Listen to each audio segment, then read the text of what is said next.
Buenos días, espero que se encuentren bien, como digo siempre, resguardados en sus casas, que esta pandemia la estén llevando lo mejor posible con respecto a la convivencia, a los conflictos que se generan lamentablemente cuando estamos mucho tiempo con las mismas personas, y que inclusive son nuestra familia.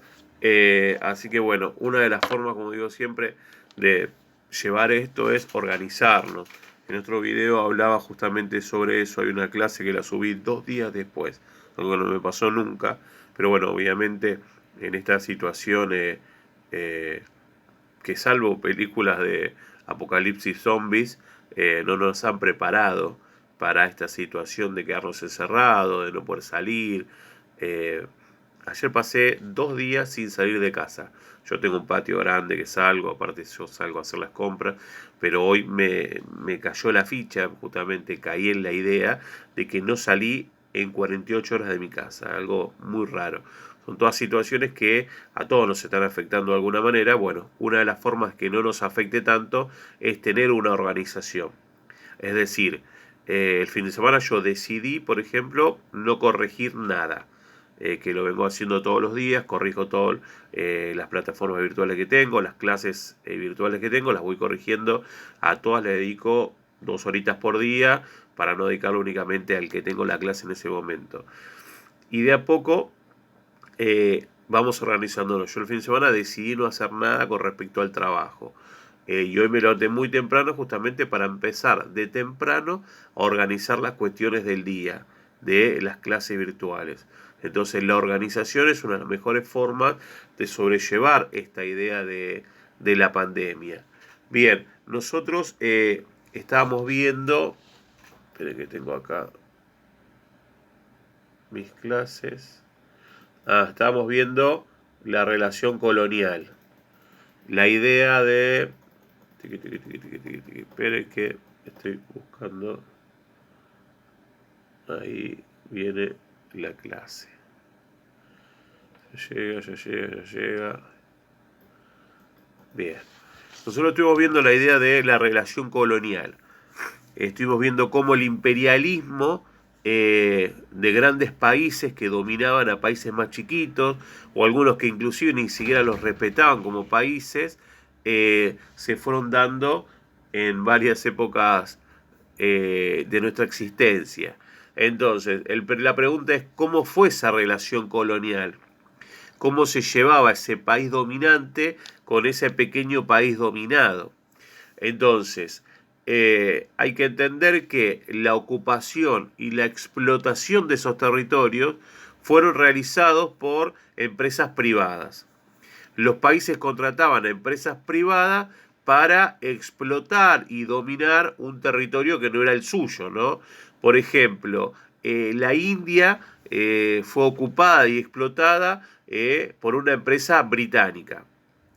Eh, que estableció grandes cargas tributarias, o sea, le cobraba impuestos muy caros a la gente.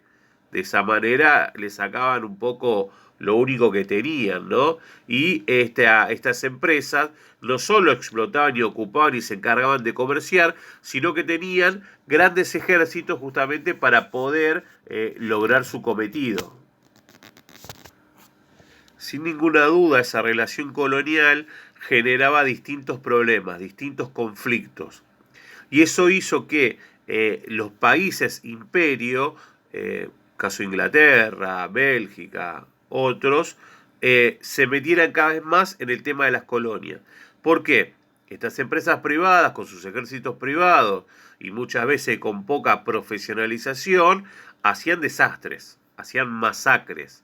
Y la idea del imperio no era matar a toda una colonia, a las personas de una colonia. La idea era poder absorber los productos de ese lugar, las riquezas de ese lugar, pero no erradicar la población, porque la población de ese lugar es la que iba a trabajar para la colonia. Bien, en base a eso, Francia inició un proceso, por ejemplo, que fue imitado por otros países. Eh, entonces, dentro de esa forma de colonización para estos países más pequeños, existieron dos que fueron los que más se utilizaron. El primero fue la dominación militar. Plantaron un ejército, por ejemplo, francés, en el lugar para que entiendan que, por la fuerza, de forma coercitiva, que entiendan que ese lugar era una parte de Francia, aunque ellos no lo reconocían así, la gente del lugar. La segunda forma era determinar un área de influencia. Por ejemplo, Estados Unidos tenía Centroamérica. Centroamérica compraba productos de Estados Unidos exclusivamente y vivía del comercio de Estados Unidos. Entonces, ahí, ¿qué quería decir? Ahí mandaba Estados Unidos. Exactamente así. Entonces, estos países empezaron a invertir en esos territorios. Por ejemplo, poniendo un ferrocarril. Acá en la Argentina, el primer ferrocarril fue inglés. Los ingleses fueron los que invirtieron acá en vías férreas, en vías para el tren, justamente porque le interesaba negociar con el interior del país y transportar del interior al puerto de Buenos Aires, como también pusieron el telégrafo, los bancos. Casi todas esas situaciones vinieron de inversiones extranjeras, tanto en nuestro país como en un montón de países que no estaban tan desarrollados en su momento. Entonces se desarrolla el comercio, el intercambio de bienes y servicios, las manufacturas, todo esto con una mano de obra muy barata, que era la gente que vivía en esos países que estaban menos desarrollados. Esa gente se le pagaba muy poco, se las explotaba y a ellos, a los países imperialistas, les generaban grandes ganancias. Los países perdían soberanía, significa que no podían tomar decisiones propias y perdían una autonomía política. Por ejemplo, no podían decidir quiénes eran sus gobernantes.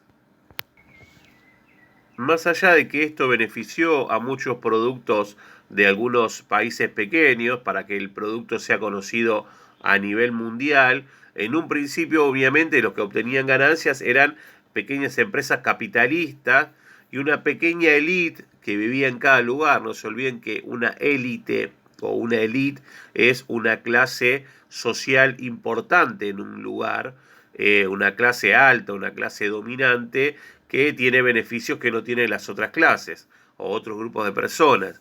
Entonces, en un principio, más allá de que esto benefició a ciertas economías de los países menos desarrollados, benefició a pocos, a las empresas capitalistas que venían a invertir en ese país, de parte de Francia, por ejemplo, a otro lugar, y a pequeñas élites, grupos que hacían un poco de intermediarios entre el pueblo esclavizado y estas empresas privadas o los países. Entonces, hay que entender que esta gente vivía en pésimas condiciones de vida. Bien, también tenemos que entender que este periodo que estamos viendo entre 1880 y 1914, cuando empieza la Primera Guerra Mundial, fue un periodo de tensiones. La tensión es esa rigidez que se da entre dos personas o dos países porque piensan distinto o porque tienen algún enojo. Por ejemplo, la tensión franco-alemana, que era producto de heridas de una derrota que Francia había tenido en 1870 y bueno, eso quedó, ¿no? Quedó un enojo. Por ejemplo, la tensión anglo-alemán, que era una competencia por ser la primera potencia naval, que reflejaba la lucha de los mercados por dominar el mar, por tener las rutas más rápidas y que nadie los moleste y ser los primeros en dominar el comercio del mar. Así distintas tensiones que se dan entre dos o más países que dominaron esta época. Entre 1880 y 1914 hubo muchas tensiones entre países, muchas broncas entre los países. Yo que soy nacido en 1974, en el 82, por ejemplo, cuando fue la guerra de Malvinas, para nosotros ser inglés era algo malísimo. Había una terrible tensión porque obviamente estábamos en guerra con Inglaterra y obviamente ese recelo contra el inglés era terrible y se cantaba el que no salta es un inglés y si no saltabas vos eras alguien que estaba mal. Entonces esos recelos, esas tensiones existían entre 1880 y 1914.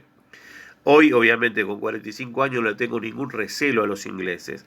Ahora, no es lo mismo al gobierno inglés que decidió ocupar las Malvinas que a los ingleses como pueblo.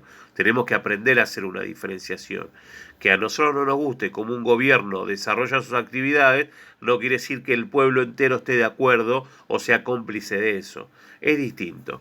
Bien, los hechos históricos son lo que nos importan en estos espacios que estamos abriendo para la reflexión sobre las cosas que tenemos que pensar y hacer y cómo se dieron y por qué se dan ahora. Para eso se estudia historia. Bueno, les mando un abrazo, les dejo una actividad que es un poco larguita, así que por eso no les voy a dar mucho para leer hoy. Hoy solo les doy la actividad, escuchen la clase, lean nuevamente, cualquier duda me escriben. Cuídense, manténganse adentro.